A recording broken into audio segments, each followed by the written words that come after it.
Hola Adri, ¿cómo estás? Hola Alexis, resiliente estoy. Bueno, venimos de Táchira, Así ¿no? es. Llegando a Caracas. Venimos de una Táchira que está apagada. Ujú. Bueno, con constantes apagones, desiertos informáticos, en fin. Sí, y aún más cuando vi un documental que hizo la gente de Redes Ayuda sobre los apagones en 3 estados de Venezuela. Táchira, Caracas, bueno, Caracas no tanto, pero con la ayuda del CNP de Caracas, en Táchira, Mérida y Trujillo, en los 3 estados andinos del país. Ok, ¿y qué me puedes comentar de ese documental? Bueno, mira, me sentí afectada un poco emocionalmente porque es la realidad, ¿no? Lo que nosotros vivimos en nuestra ciudad, entre apagones, escasez de agua además. Pero bueno, este documental se enfoca en todo lo que vive el tachirense. Estos grupo de muchachos de Redes Ayuda pues hicieron un trabajo en estos 3 estados, llevaron talleres y demás, para enfocar un poco la realidad de cada uno. Bueno, y que es una realidad que pues nosotros que venimos de Táchira nos pega, ¿no? Pero Así es. no es solo de Táchira, es Mérida, Trujillo también donde se desarrolla este documental. Así es, y para eso tenemos a Luis Serrano y Nicole Quilarque.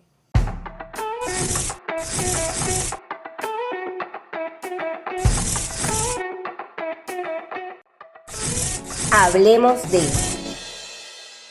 Ok, bueno, Ujú. hablemos de resiliencia digital Así en es, tiempos de en apagones, tiempo de entonces. apagones. Bienvenidos. Bienvenidos. Muchas Luis, gracias. Luis Serrano, quien eh, es coordinador general de Redes Ayuda, y Nicole, que es periodista y coordinadora de informes de la organización. Bueno, Bienvenidos a bienvenidos. los dos. Gracias.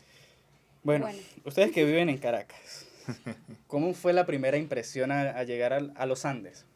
Mira, honestamente, fue bastante choqueante porque al final uno sabe la realidad, porque creo que trabajar en temas de derechos humanos no te obliga a saber la realidad no solo de tu espacio, sino también de otros estados. Y es una realidad que mientras más te alejas de la capital, más ves cómo se profundiza la precariedad de los servicios públicos básicos en los diversos estados del país. Entonces, la verdad es que fue bastante choqueante vivirlo de primera mano porque se nos iba la luz constantemente, no solamente en los espacios en los que estábamos quedándonos, sino por ejemplo en Trujillo, en la ciudad de Valera, a mitad de taller de seguridad digital se nos fue la luz y al final tuvimos que dar todo el taller o lo que restaba de taller sin luz. Entonces es como vivir eso, no es que en Caracas no pase, pero no pasa tan a profundidad como lo vemos en diversos estados y una de las de cosas que Venezuela. ustedes también mencionaban en el documental, aparte de los apagones, es la destrucción de todas las carreteras en estos estados andinos, la escasez de gasolina. ¿Cómo vieron ustedes el transitar de los días debido a estos detalles que tenemos en estos estados? Sí, la verdad es que es bastante limitante, sobre todo para el ejercicio del periodismo, porque una de las cosas que quisimos mostrar en el documental fue el lado más humano de lo que es hacer periodismo dentro de Venezuela, ¿no? Y es ver cómo los periodistas no solamente enfrentan la represión, la censura, las restricciones a su trabajo, sino también pues la precariedad de los servicios, ¿no? Entonces nos tocó movilizarnos por tierra entre estados y fue ver la precariedad de las carreteras, ¿no?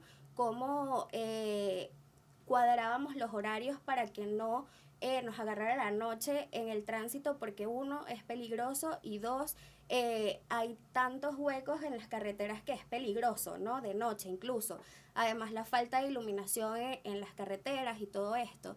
También, por ejemplo, cuando fuimos de Táchira a Trujillo, vimos mucho la venta de gasolina y bastante irregular porque no encuentras gasolina en las estaciones de servicio o las colas son de días, de muchísimas horas y entonces ves estos pequeños puestos de quizás un poco artesanales para surtir gasolina en los carros. Entonces esto lo pueden ver en el documental y algo bastante curioso es que evidentemente en estos espacios, en estas carreteras no hay señal. Entonces no puedes hacer el pago por pago móvil. Bueno, ¿Y sabes qué pasa? Para complementar ahí, yo no fui a Táchira, pero yo tuve una época en la que, bueno, lo hablábamos fuera del aire, en la que iba mucho hacia San Cristóbal y hacia San Antonio. Y la verdad es que la realidad es dinámica. O sea, poco a poco, obviamente ustedes quizás como en el día a día se van dando cuenta, pero cuando tienes tiempo sin ir o no hablas con gente que va constantemente, te vas dando cuenta de los cambios que se van produciendo tanto en las carreteras como en la realidad propia o en la dinámica propia de los estados. Por ejemplo, desde hace más de 5 años, yo sé que en Táchira se usa el peso, se usan los pesos. Nosotros aquí en una realidad Caracas... distinta a Caracas, por ejemplo, o a Mérida incluso, que lo tenemos tan Exacto. cerca, y no se utiliza el peso como nosotros Bueno, sí lo utilizamos. yo no había usado bolívares en efectivo. Exactamente, Hasta en que Caracas. llegamos a Caracas. Así Exactamente. no lo conocíamos. Y oye, y a la vez como triste porque es tu moneda, es Ujú. algo tuyo, y que tú preguntes, mira, ¿esto para qué sirve? ¿Sabes? Claro. Es indignante incluso. Yo te quería hacer una pregunta, Luis. ¿Por qué toman la decisión de hacer este documental? O sea, ¿qué vínculo tiene con el trabajo que hace Redes Ayuda? Y segundo, ¿por qué en los Andes? ¿Por qué esa región y no otros? Mira, el hacer el documental era mostrar, la intención original del documental era mostrar los retos digitales que tienen los periodistas Ok. y sobre todo por la materia que nosotros estamos enseñando, ¿no? Y cómo se hace la cobertura electoral y todo esto. Tenía otro enfoque el documental. Nos quisimos enfocar en los estados andinos porque son de los estados del país que más sufren todo el tema de servicios públicos. Es decir, cuando ya nosotros tomamos la decisión de ir para allá, sabíamos que nos podíamos encontrar con apagones, ok. sabíamos a lo que nos íbamos a enfrentar, ¿no? Pero de lo que salimos como más maravillados después del trabajo es de la resiliencia que tienen los periodistas en esta zona. Es decir, todo lo que tienes que aguantar. Porque se subestima mucho o no se ve todo lo que sufre un periodista para poder ejercer su profesión dentro de nuestro país y sobre todo en otras regiones del país distintas a Caracas. En Caracas, digamos, estamos mal, pero no estamos tan mal como otros estados del país y muchas veces caraqueñizamos la realidad de Venezuela. O sea, Venezuela no es solamente Caracas, ¿no? Entonces, eso es otra cosa que también queríamos mostrar en el documental. Y constantemente estamos haciendo los monitoreos. Nicole, que es nuestra coordinadora de informes, todo el tiempo está monitoreando dónde hubo apagones de internet, todo esto. Entonces, evidentemente, esto suma unas restricciones a la población en cuanto al acceso a la información. Y Nicole, y los ciudadanos, ¿cómo fue encontrar y escuchar a estas personas que viven la realidad, por ejemplo, en Táchira? Creo que como lo decía al principio, es como al final sabes, quizás por datos, informes y todo esto, por lo que viven, pero humanizarlo de esta forma, ¿no? Que, por ejemplo, estábamos en un taxi y el taxista escuchaba el acento y nos preguntaba, ¿a ustedes no se les va la luz? Y es como, en nuestra zona no, entendemos esta realidad y todo esto. Entonces sí fue como ver una realidad distinta desde los ciudadanos que te cruzabas en el camino, pero también estos testimonios de los periodistas que nos encontramos en estos estados. Muchos de ellos tienen más de un trabajo para poder tener sus cosas básicas, ¿no? Entonces a eso le sumas que el periodismo suele ser de mucho esfuerzo, mucho sacrificio, y por eso resaltamos esto, porque al final estos testimonios son de personas, son ciudadanos que decidieron ser periodistas y que al final de tantas restricciones tienen que buscar otras opciones para poder costear la vida, ¿no? Sí, bueno, y es una realidad que o sea, se mantiene en el tiempo, o sea, no es una emergencia que te va a durar 3 días o una semana, es que en el Táchira, pues eso perdura en el tiempo durante los años. Hay posts de hace, no sé, 10, 15 años que ya te hablan de apagones. Bueno, por ejemplo, la TV Calle recientemente ha documentado que al menos 4 veces al día se va la luz en Táchira o en otra zona de los Andes. Nosotros que venimos de Táchira le podemos dar fe de vida, Sí. y ustedes que han estado allí, pues, que Sí. eso ha sucedido. Y te complemento con otra cosa, disculpa que te interrumpa. Esto contrarresta esta narrativa de que Venezuela se arregló. Ok. O sea, porque veamos aquí en Caracas, en las Mercedes, restaurantes nuevos o una grúa sosteniendo una gente que no sé cómo no se cayeron, gracias a Dios, que no se cayeron, pero no porque veamos estos acomodos aquí en Caracas o en Sí, como un algunas ciudades, maquillaje, ¿no? o algunas ciudades principales donde se ven 2 o 3 negocios medio prósperos, eso no significa que toda Venezuela se arregló. O sea, eso son 2, 3 cuadras en todo el país. Y también ver que la realidad, incluso dentro de los municipios del estado Táchira, varían. Claro. Porque municipios de montaña sufren aún más el tema de la luz. Pueden durar hasta 24 horas sin luz. Sí. Y cuando hablamos de los estados, es como si habláramos de países que no se comunican, como que no, porque Mérida es otra realidad. Efectivamente se va la luz también, hay escasez de gasolina, pero por ejemplo, si hablamos de la gasolina, en Mérida existen todavía las bombas subsidiadas, en Táchira, por ejemplo, no. Entonces, son realidades obviamente parecidas, pero siempre tienen un toque cambiante. Sí. Entonces, somos venezolanos todos, pero a la vez como que tenemos Sí. realidades distintas. Sí, y bueno, tenemos la realidad, no hay luz. ¿Por qué hablar de seguridad digital en estos contextos o en estos entornos de Táchira, Mérida, Trujillo, por ejemplo, que según entiendo su documental va hacia periodistas, o sea, buscan documentar cómo trabajan estos periodistas, pero además hay un valor agregado que es hablar con ellos y prestarle conocimiento o formación en materia de seguridad digital? ¿Por qué hacerlo? Mira, porque, a ver, los periodistas están enfrentados a todo lo que está enfrentada la ciudadanía, pero tienen riesgos especiales. Okay. Y es que hoy el Estado les prohíbe a los periodistas poder ejercer su profesión libremente.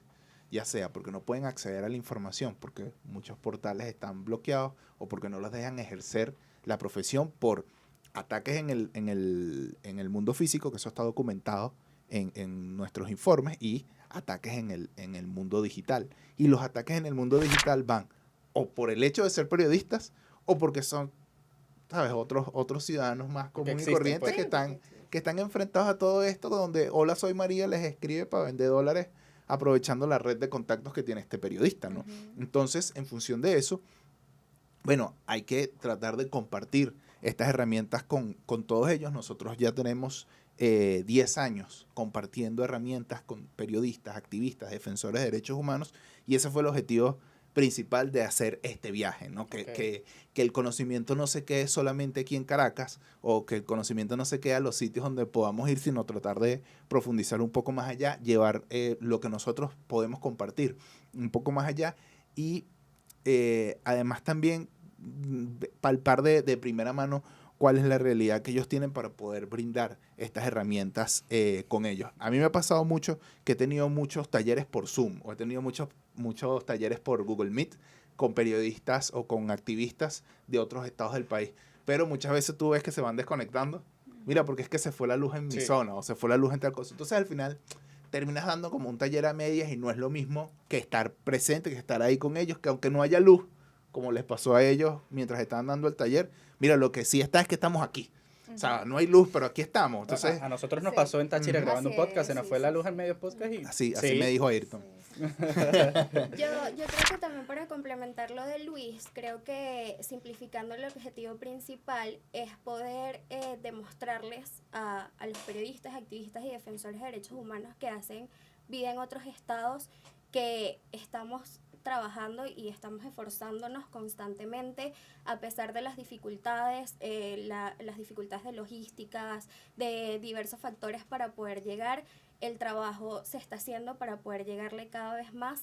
De hecho, este taller no fue solamente en Mérida, Trujillo y Táchira, también llegamos a otros estados como Carabobo y Miranda. En total capacitamos un total de 200 periodistas y estudiantes de comunicación social, y básicamente ese es el objetivo, ¿no? Poder fortalecer las capacidades que tienen los periodistas, brindarles nuevas herramientas para que se puedan proteger en entornos digitales, sobre todo ante los constantes ataques de los que son víctimas. ¿Y dónde pueden encontrar el documental? Las personas que quieren Sí, lo observar. pueden encontrar completo en nuestro YouTube, que es Redes Ayuda, o en todas las redes sociales también como Redes Ayuda. Y una píldora de seguridad digital, algo breve que nos puedas comentar, o algún consejo a nosotros y a la audiencia, ¿qué nos pudieses decir? Bueno, mira, esto es un Sé que es un problema, tema esto muy siempre es un largo. problema porque casi siempre uno se queda corto con las recomendaciones, pero sobre todo los activistas y periodistas que ven este podcast, contraseñas diferentes en todas las redes sociales, activar la verificación en 2 pasos en todas las redes sociales. Una vez activada esa verificación, descargar los códigos de respaldo. Si no eres capaz de memorizar todas las contraseñas distintas de todas las redes sociales, usa un gestor de contraseña como Bitwarden, que la verificación en 2 pasos no sea por SMS, mensajito de texto, sino que sea por una aplicación de autenticación como Auth, Google Authenticator, etcétera, etcétera, pero que no sea por SMS o por mensajito de texto.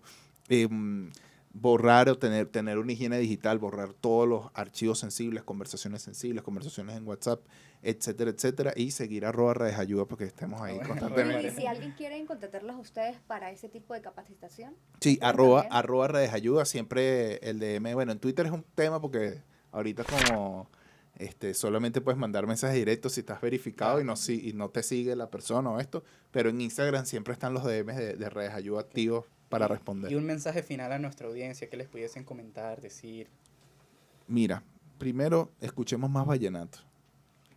Está bien, pues. Desmitifiquemos el tema del vallenato. No, mentira. Mira, para todos los que somos defensores de derechos humanos en Venezuela, Fundaredes, Redes Ayuda, las personas que ustedes han estado entrevistando en el podcast, tenemos una labor bastante difícil porque sufrimos de todo lo que sufre un ciudadano más, sumado con los riesgos que tiene estarnos dedicando a esto que nos dedicamos nosotros, que es defender al final el derecho de todos los venezolanos.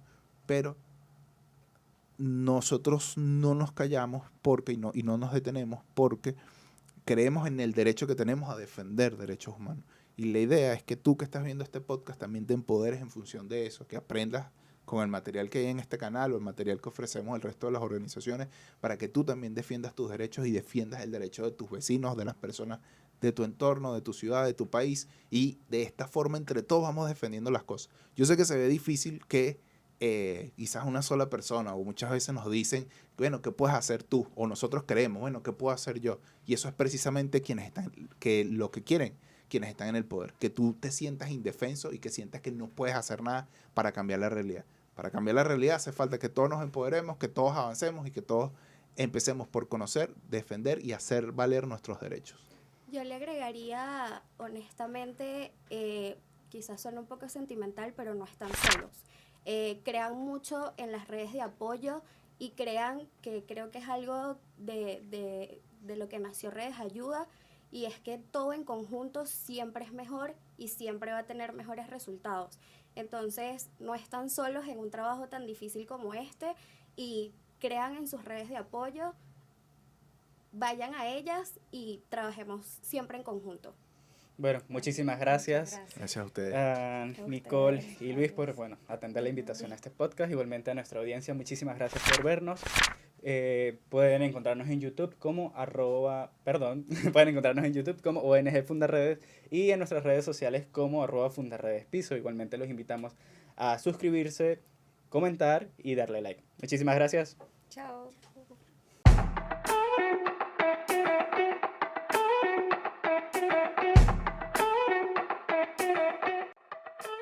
Hablemos de